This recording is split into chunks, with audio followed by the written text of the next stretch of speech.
Question है IIT JEE advance का। क्या क्वेश्चन क्या है? Given that A1 A2 A3 up to AN form an AP, then we have to find the following sum. मतलब sum की मेरे को वैल्यू फाइंड करनी है। ठीक, तो क्वेश्चन में क्या दे रखा है? A1, A2, A3 up to AN are in AP। ठीक है, AP में तो ऑब्वियसली इनका क्या कॉमन डिफरेंस सेम रहेगा। ठीक है, सपोज मैं 3 टर्म्स इसके AP के अंदर ही कंसिडर कर ले रहा हूँ। Suppose considering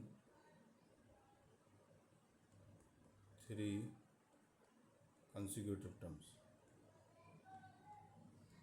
consecutive terms from the above series, above AP arithmetic progression जो हमको दे रखा है। कौन कौन से टर्म कंसीडर कर ले रहा हूँ? एक करते हैं अपन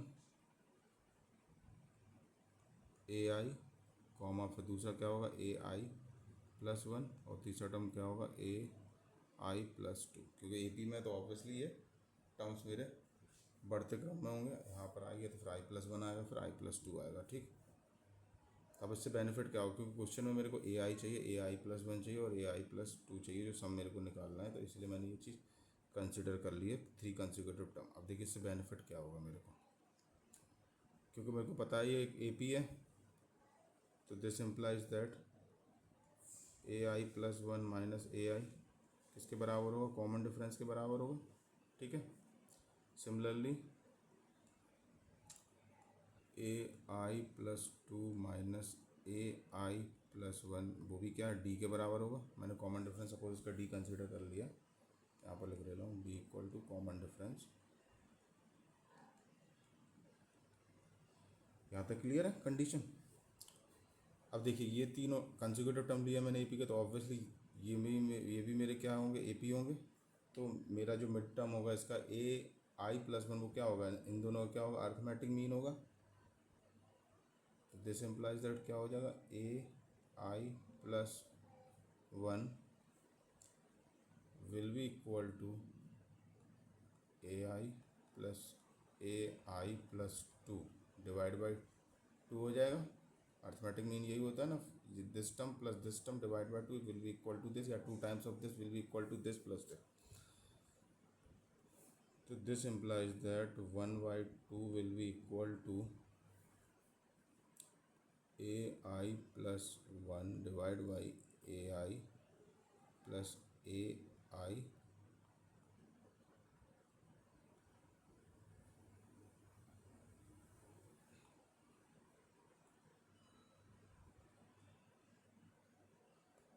क्या हो जाएगा मेरा AI+2। अब देखिए ये वाली क्या मेरे पास वैल्यू आई है? AI+1 divide by AI+2। ये वैल्यू क्या मैं इधर क्वेश्चन में सब्स्टिट्यूट कर दूँ? तो क्वेश्चन में भी देखिए यही है AI+1 divide by AI plus AI+2। इसकी वैल्यू कितनी पुट कर दूंगा मैं? 1/2। तो मेरे पास जो रिजल्टेंट आएगा वो क्या होगा? This implies that S will be equal to summation I equal to 1 up to n AI into AI+2 divide by 2 आ जाएगा। ठीक है, क्योंकि इसकी तो वैल्यू मैंने 1/2 पुट कर ही दी। बस अब यही जो पोर्शन है इसको मेरे को सॉल्व करना है।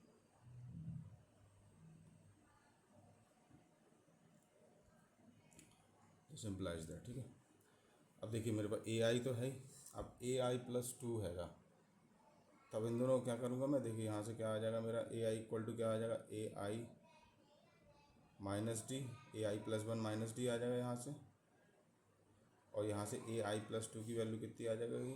AI+1 प्लस डी आ जाएगी। तो यही वैल्यू को मैं यहाँ पर पुट कर दे रहा हूँ। तो S इक्वल टू कितना हो जाएगा? सिग्मा 1/2 बाहर ले रहे, I equal to 1 up to n। AI+1 की वैल्यू, AI की वैल्यू कितनी हो जाएगी?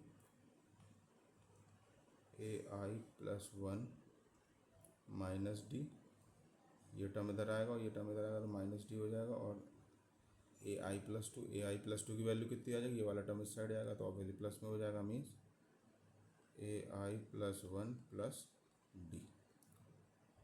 ब्रैकेट को ओपन कर दे रहा है, sigma I equal to 1 up to n, ये मेरा क्या हो जाएगा AI प्लस वन का whole square minus D square हो जाएगा। ये a माइनस भी a प्लस भी है, यहाँ तक तो बात क्लियर होगी। अब देखिए, जब भी हम एन टर्म लिखते हैं ए एन इक्वल टू क्या लिखते हो, a plus n minus one into D लिखोगे, या फिर हमें फर्स्ट टर्म कितना दे रखा है, 1 दे रखा है, plus n minus one into D लिखेंगे। ठीक है, यहाँ तक तो बात क्लियर है। अब यहाँ पर क्या है AI प्लस वन, तो obviously AI plus one means n की वैल्यू कितनी है I प्लस वन, तो यहाँ पर क्या हो जाएगा A1 plus I plus one minus one, और बाहर तो मेरा D रहेगा, तो AI प्लस वन की वैल्यू कितनी हो जाएगी A1 प्लस ID। ठीक है, यहाँ तक तो बात क्लियर आ गई। तो यही वैल्यू मैं यहाँ पर पुट कर दूँगा, तो S will be equal to 1/2, तो एज इट इज़ चल ही रहा है, और समेशन यहाँ लिमिट रेंज कितना दे रखी 1 to n आई की, और यहाँ पर क्या हो जाएगा मेरा A1 प्लस ID का whole square minus D square. Brackets को ओपन कर ले रहा है,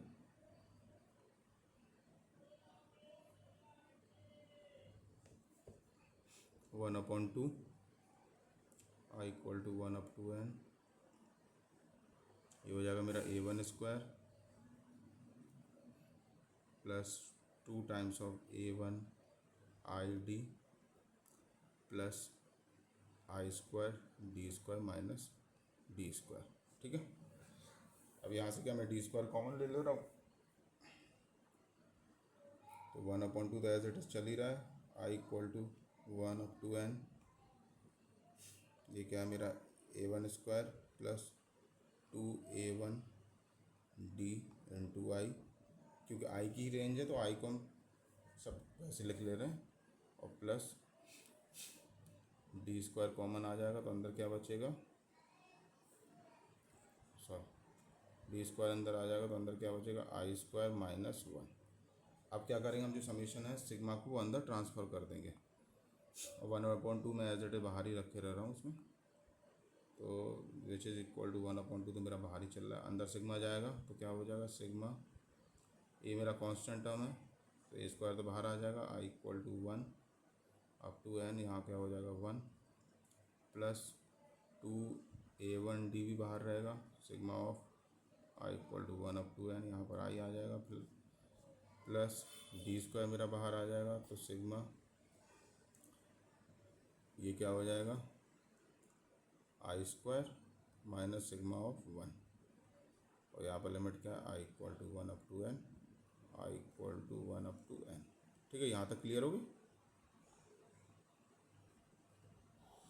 अब सिंपली बस हमको इधर फार्मूला लगाना, फार्मूला क्या होता है देखिए 1/2 तो एज इट इज़ रहेगा A1 स्क्वायर, 1 का क्या हो जाएगा n हो जाएगा, n टाइम्स ऐड करेंगे 1 को तो ऑब्वियसली n हो जाएगा, प्लस 2A1 डी, अब आई का कितना हो जाएगा सम ऑफ नेचुरल नंबर कितना हो जाएगा n प्लस 1/2 होता है, तो यहाँ हो जाएगा n प्लस 1/2, यहाँ तक क्लियर है, प्लस डी स्क्वायर को बाहर लिख दे रहे हैं, मल्टीप्लाई करता चला जा रहा हूँ, डी को अंदर मल्टीप्लाई कर देंगे, और ये आई एन स्क्वायर का कितना होगा sum of squaring of sum of natural number, तो ये हो जाएगा मेरा n plus 1 2n plus 1 upon 6 minus D square n, sorry minus ये हो जाएगा डी स्क्वायर n हो जाएगा, तो सम ऑफ नेचुरल नंबर है तो n ही हो जाएगा मेरा। यहाँ तक हो गया। अब इसको बस सिंप्लीफाई करना है, सिंप्लीफाई फॉर्म में लिख ले रहे हैं इसको, तो जो फाइनल रिजल्ट आएगा वो कितना हो जाएगा इसका, देखिए n तो सब में कॉमन आ जाएगा तो n/2 हो जाएगा बाहर तो। ठीक है, फिर मेरा क्या बचेगा A1 स्क्वायर बचेगा, यहाँ 2 से 2 कैंसिल आउट हो जाएगा, तो बचेगा ये A1 डी प्लस वन बचेगा, क्योंकि n तो मैंने कॉमन ले लिया, 2 से 2 कैंसिल आउट हो जाएगा। और इधर क्या बचेगा, n माइनस वन